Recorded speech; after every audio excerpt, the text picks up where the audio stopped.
Hello friends, welcome to this channel. And earlier session, as we have seen the types of systems and the introduction about the thermodynamics, and today we will see the difference between the heat transfer and thermodynamics and the properties of thermodynamics. So here, what is the heat and what is the thermodynamics? So as we have here made a part जहाँ पर heat transfer क्या होता और thermodynamics क्या होता। तो सबसे पहले थर्मोडायनेमिक्स किसे कहते हैं? तो जो थर्मोडायनेमिक्स है वो डील करता है the transfer of heat to work and work with the transfer. So जो थर्मोडायनेमिक्स है वो डील करता है जो हीट है उसके ट्रांसफर से और उसको वर्क में कन्वर्ट करता है। तो जो थर्मोडायनेमिक्स है वो सिंपल है कि जो एनर्जी है वो जो रिजर्वर होता है एनर्जी का उसको वर्क में कन्वर्ट करता है, और जो लो एनर्जी रिजर्वर है उसको एनर्जी में कन्वर्ट करता है जो वर्क के अप्लाई से बनता है। उसके बाद में जो थर्मोडायनेमिक्स है वो डील विद फ्लो रेट और डायरेक्शन। तो जो उसमें जो इक्वेशन बनेगा कि जो टोटल एनर्जी होती है सिस्टम की वो इंटरनल एनर्जी मतलब जो सिस्टम में पहले से ही प्रेजेंट होता है और प्लस वो जो वर्क आउटपुट देगा। तो ये है थर्मोडायनेमिक्स का फॉर्मूला, और वो जो किस डायरेक्शन में फ्लो कर रही है एनर्जी वो नहीं बताता है। तो वो है उसकी लिमिटेशन कि does not show flow rate मतलब किस फ्लो से एनर्जी ट्रांसपोर्ट हो रही है और उसकी डायरेक्शन क्या है। तो वो थर्मोडायनेमिक्स उसके साथ डील नहीं करता। तो अपोजिट साइड हीट ट्रांसफर का होगा कि जो हीट ट्रांसफर है वो डील करता है कि जो एनर्जी वो एक एनर्जी का फॉर्म है हीट ट्रांसफर, जो उसका रेट क्या चेंज होता है उसका फ्लो रेट और वो किस डायरेक्शन में हीट ट्रांसफर हो रहा है उसके साथ हीट ट्रांसफर डील करता है। तो उसमें आएगा change in flow rate of heat transfer and its direction. तो हीट ट्रांसफर जो हीट है उसके फ्लो रेट और उसकी डायरेक्शन के साथ डील करता है। और दूसरी चीज होगी वो ये जो हीट ट्रांसफर है वो जो इक्विलिब्रियम है वो एग्जिस्ट नहीं करता है, नॉट एग्जिस्ट।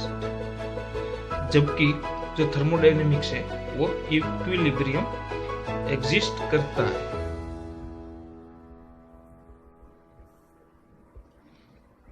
उसके बाद में जो change of energy and direction है, तो जो हीट ट्रांसफर है उसमें उसका इक्विलिब्रियम फ्लो रेट और डायरेक्शन वो फोरियर लॉ से हम कैलकुलेट करते हैं, जहां पर उसका फॉर्मूला होगा Q is equal to minus KA dt by dx।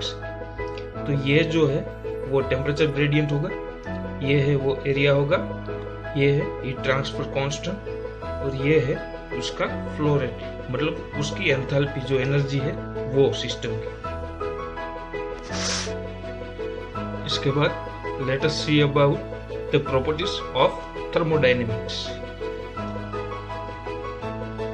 जो प्रॉपर्टीज ऑफ थर्मोडायनेमिक्स है उसके टू टाइप्स है, जहां पर उसका पहला जो टाइप्स है वो है इंटेंसिव प्रॉपर्टी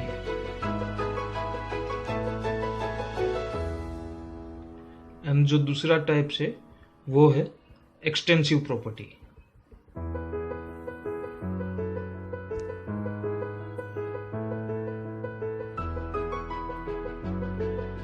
तो जो इंटेंसिव प्रॉपर्टी होती है वो इंडिपेंडेंट होती है मास के साथ, और जो एक्सटेंसिव प्रॉपर्टी होती है वो डिपेंडेंट होती है मास के साथ। मतलब कि जो इंटेंसिव प्रॉपर्टी है वो independent of mass and that is the dependent on mass. तो इसका मतलब क्या है कि जब जो इंटेंसिव प्रॉपर्टी है वो प्रॉपर्टी जहां पर उसका मास कितना भी हो लेकिन उसकी प्रॉपर्टी सेम रहेगी, जबकि एक्सटेंसिव प्रॉपर्टी है उसका मास अगर ज़्यादा है तो जो प्रॉपर्टीज की वैल्यू है वो भी ज़्यादा और कम होगी। तो सबसे पहले हम देखेंगे कि इंटेंसिव प्रॉपर्टी कौन कौन सी है। जहाँ पर सबसे पहले आएगा वो है temperature, then pressure, then specific volume. जो स्पेसिफिक वॉल्यूम है वो एक्चुअल वॉल्यूम नहीं है, याद रखना कि यह जो स्पेसिफिक वॉल्यूम है वो एक स्टैंडर्ड वॉल्यूम है, जहाँ पर मीटर क्यूब में कितना वॉल्यूम आएगा वो स्पेसिफिक वॉल्यूम होगा जो स्टैंडर्ड तरीके से मेजर किया जाता है। उसके बाद में है density,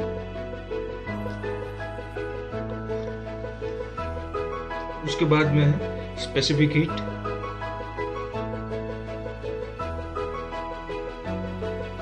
then molar volume, viscosity, thermal conductivity, molar enthalpy, boiling point, then melting point, then freezing. So जो ये जो प्रॉपर्टी है वो इंटेंसिव प्रॉपर्टी है, जहां पर ये किसी भी मास के साथ अमाउंट ऑफ जो मास है उसके साथ चेंज नहीं होती है। अब जो डिपेंडेंट प्रॉपर्टी है वो हम देखेंगे। डिपेंडेंट प्रॉपर्टी में आएगा, उसके एग्जाम्पल है, उसमें सबसे पहले जो आएगा वो है वॉल्यूम। तो ये जो है वो स्पेसिफिक वॉल्यूम है, मतलब स्टैंडर्ड वॉल्यूम, और ये जो वॉल्यूम है वो मास के साथ वेरी होने वाला वॉल्यूम है। तो वॉल्यूम, उसके बाद में इंटरनल एनर्जी,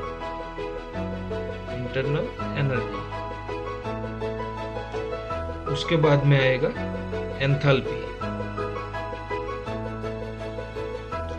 उसके बाद में एंट्रोपी, उसके बाद में हीट कैपेसिटी,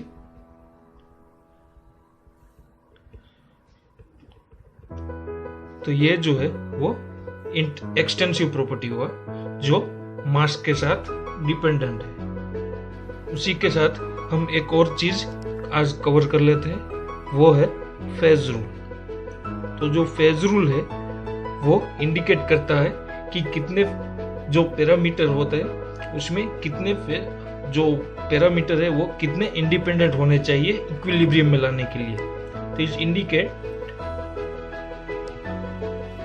पैरामीटर